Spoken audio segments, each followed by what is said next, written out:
what we emphasize here is we want everyone in the world who are fans of Bitcoin and cryptocurrency to self-custody. This is so important. I think over the last 10 years, with exchanges, with yield earning platforms, the industry is sort of tilted in a bad direction, where people now rely on custodial platforms to store their cryptocurrency. And we're trying to, pull the market back to its core fundamentals, which is we want the people to have the freedom to own their cryptocurrency, just like they have the freedom to own gold and silver.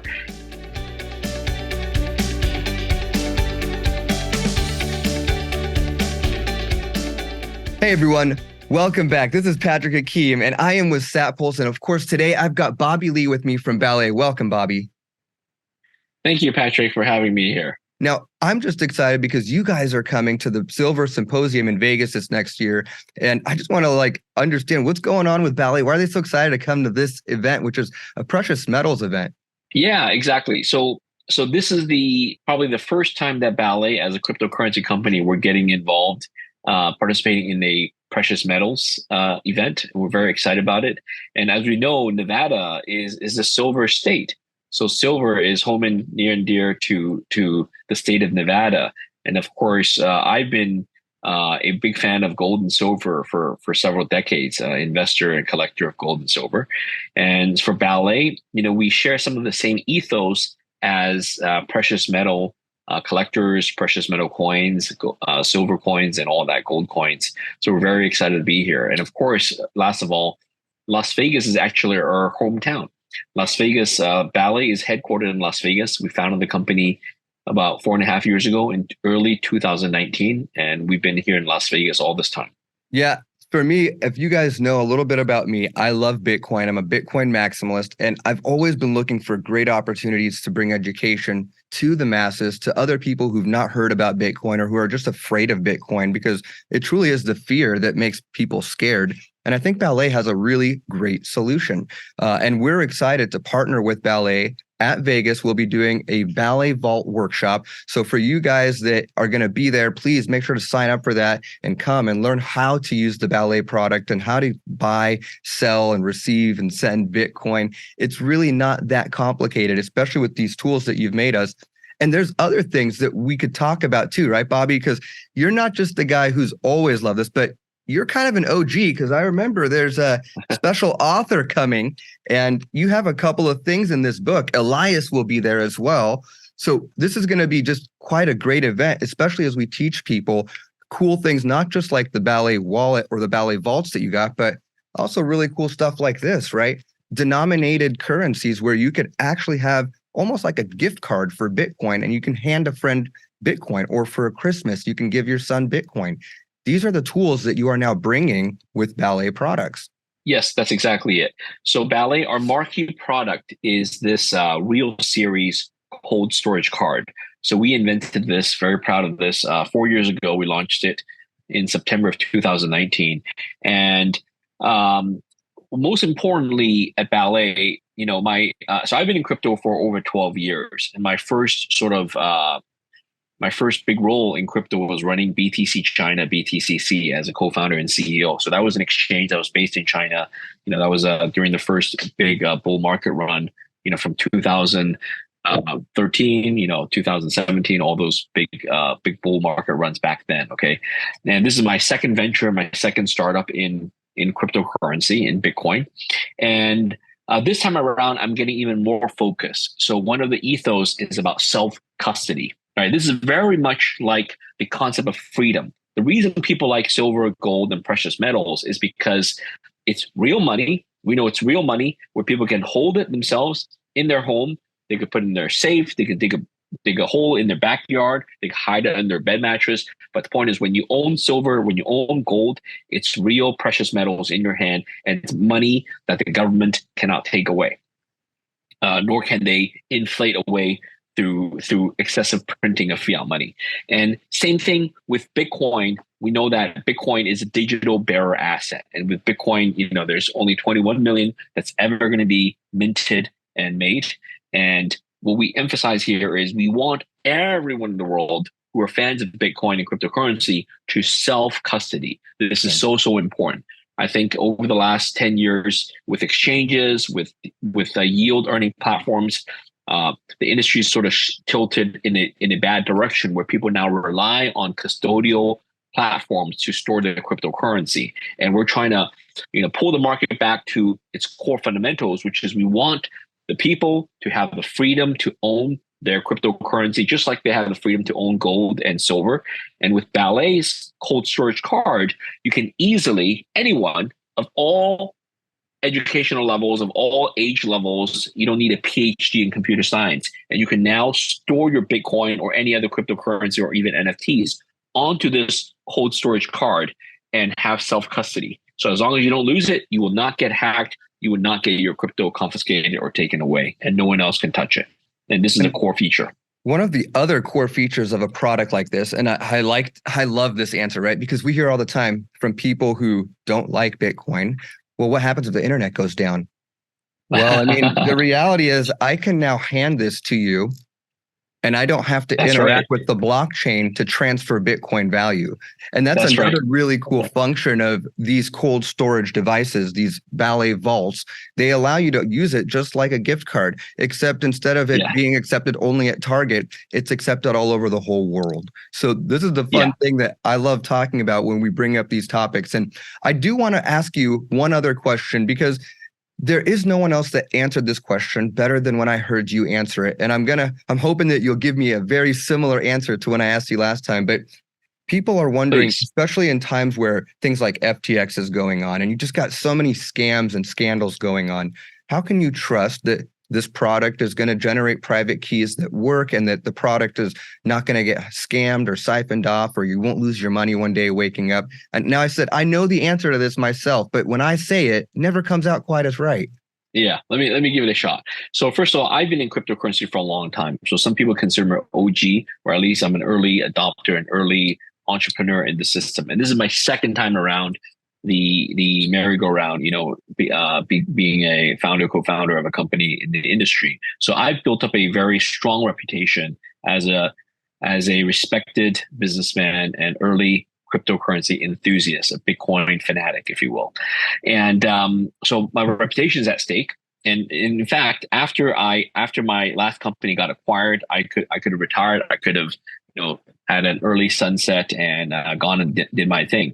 But instead, I specifically chose to continue to involve myself in cryptocurrency despite my own financial freedom. And the reason is I want to bring self-custody to the mass market, to really allow regular people, and not just PhD computer scientists and nerds and geeks, to allow regular people to safely store their cryptocurrency on a device that requires no setup. And as some of you know, you showed the book earlier, at BTCC, I was honored to be the coin maker for the BTCC Mint collection of coins, right?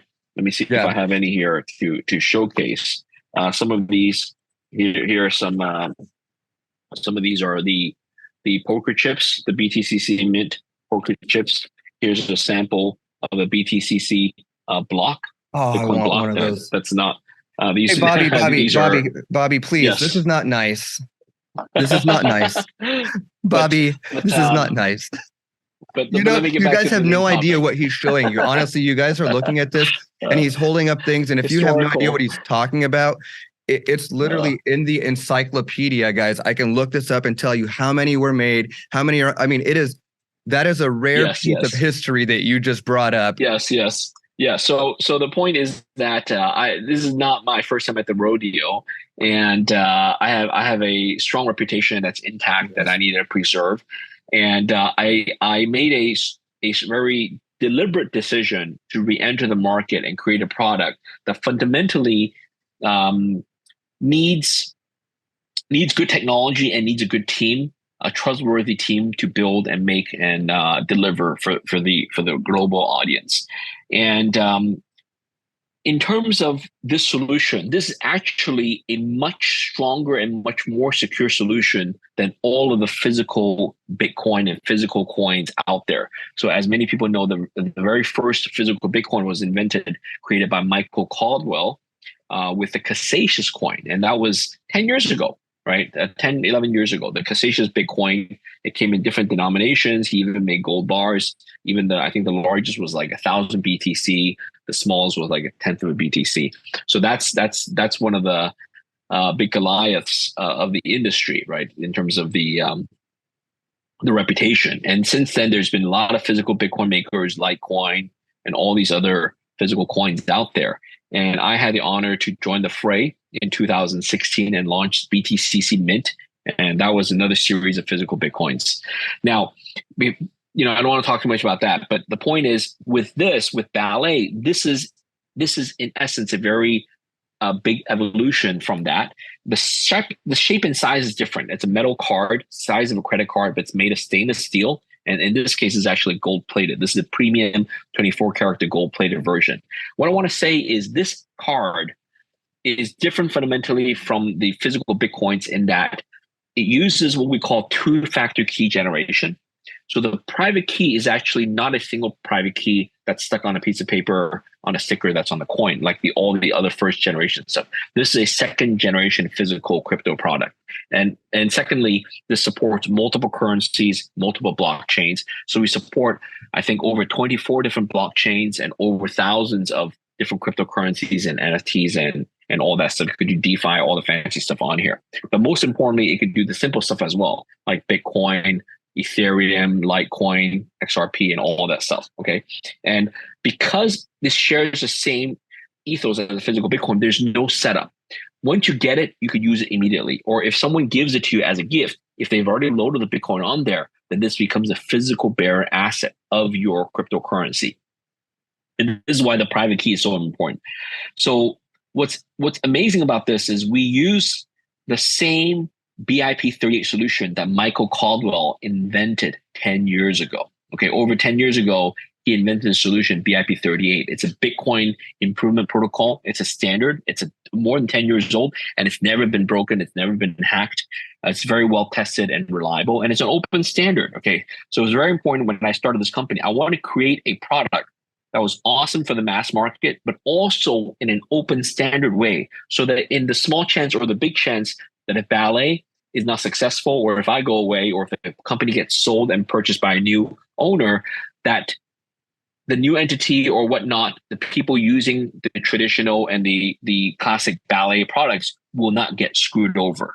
Okay, so that's why anyone and everyone who buys a Ballet cold storage card, you can be assured, because it's open standard, you do not need to rely on Ballet, the company, to be around. You do not need to rely on the software that we provide today to be around in 5, 10, 20 years. In fact, this is the only cold storage product that was designed and made with a expected lifespan of 20 years or more. No other product out there, especially the electronic products, especially those so-called hardware wallets, the gizmo gadgets with the buttons and the screens and the cables and the Bluetooth and NFC, all the configuration and the backing up on recovery seeds with the 24 words and all those crazy stuff, all the hard, very complicated stuff that you could screw up and make a mistake. All those products are not meant to be used for more than 5 years. Think about it. Okay. Whereas this is inert. There's no chips, no computers, nothing to upgrade, no firmware. There's no firmware updates. Okay. There's no cables, no USB-A versus USB-C versus USB-D, EFG. Imagine what USB standard there'll be in 5 years, 10 years, and 20 years. Right. So even an EMP, right? I mean, this is where we're thinking like really far out. Like a what do they call it? Electromagnetic pulse, like one of those EMP bombs. If that goes off, all your devices, all your iPads, phones, and computers will be,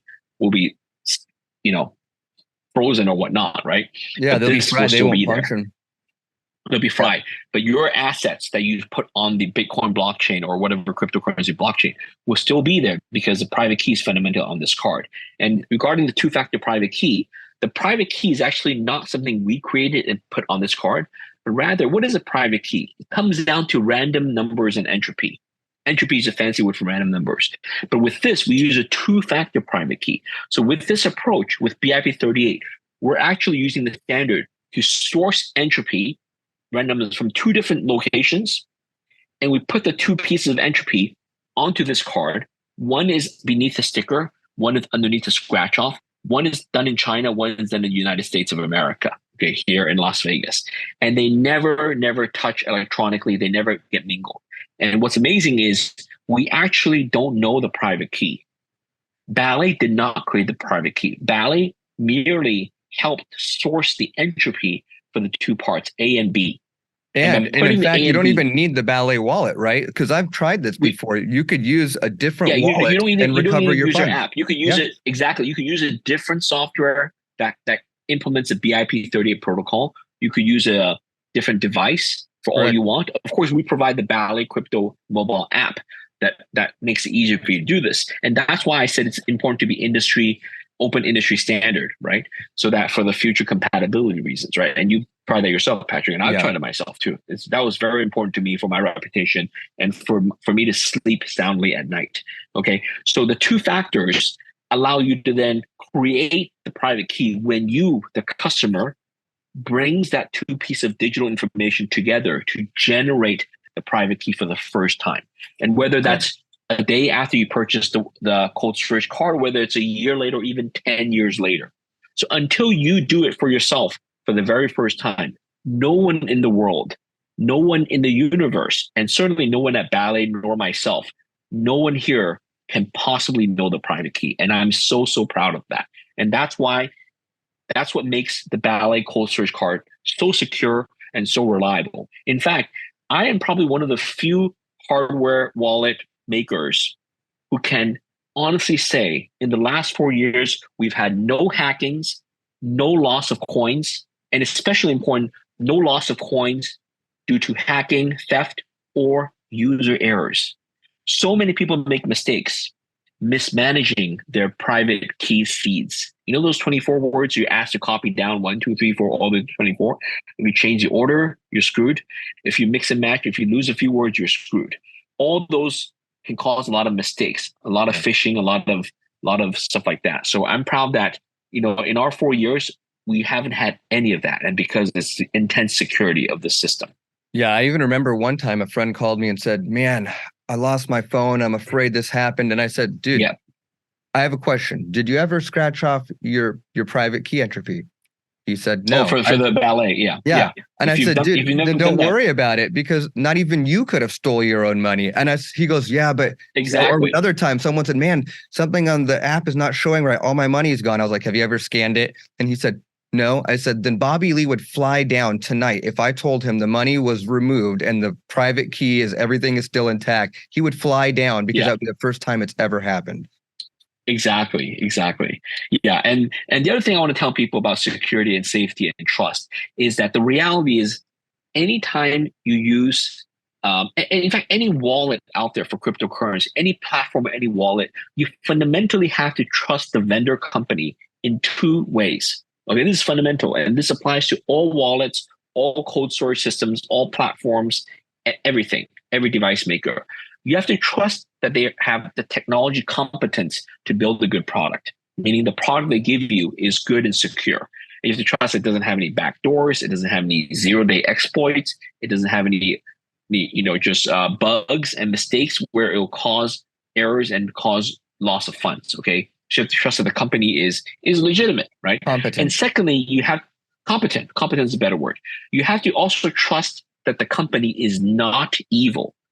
Now, this phrase, we hear Google saying that, but the reality, you have to trust crypto companies to be not evil. Because if they were evil, if they have an evil intention to steal your funds, then no amount of protection can help you because they can just get to you, right? Whether it's a firmware update, whether it's a bad software push, whether it's a backdoor that was laid, as a 0-day. I think it was done in there. It was put in there from day one, or maybe there was no backdoor, but later they become evil and they send you a new software patch and then you update it. And now there is a backdoor, right? So you have to trust that they're competent technically, and you have to trust that they're not evil.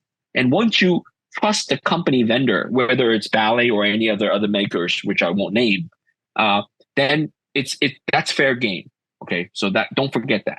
Yeah, that makes a lot of sense because the reality of it is you're responsible for guarding your private key. You are the only person who is going to be in control of those private keys. And to me, if you want a solution that's not going to cost you an arm and a leg and it's going to help you learn, I strongly encourage you guys, come out to the Silver Symposium, come meet the Ballet team, come out and learn how to use one of these Ballet wallets, because they're really pretty cool, especially when you understand the concept of this is a Ballet vault. This is not something that you have to interact with a whole lot. Really, it's very simple to use. The user interface is awesome. So, Bobby, I'm really thankful that you guys are coming. And I do want to just, if I have the opportunity, just ask you a question here, because I've been really interested as we've been going through, and I have this site that I want to show you. This is satpulse.io. We just launched it.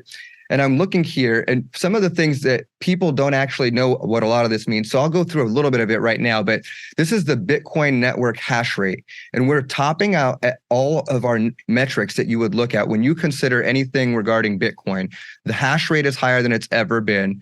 We've got the time and the difficulty that just decreased, the fear and greed over here. But what I really want to look at is when we scroll down and we take a look at the price of all of these companies that's great.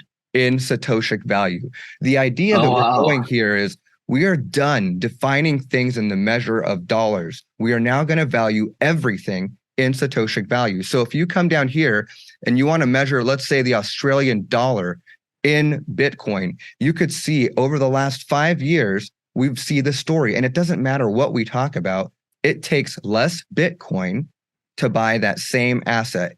It doesn't matter whether it's the dollar or the yen. But what I really want to ask you here is the big question. When we start looking at like Bitcoin as a whole, the health of Bitcoin, we see more wallets than ever being used.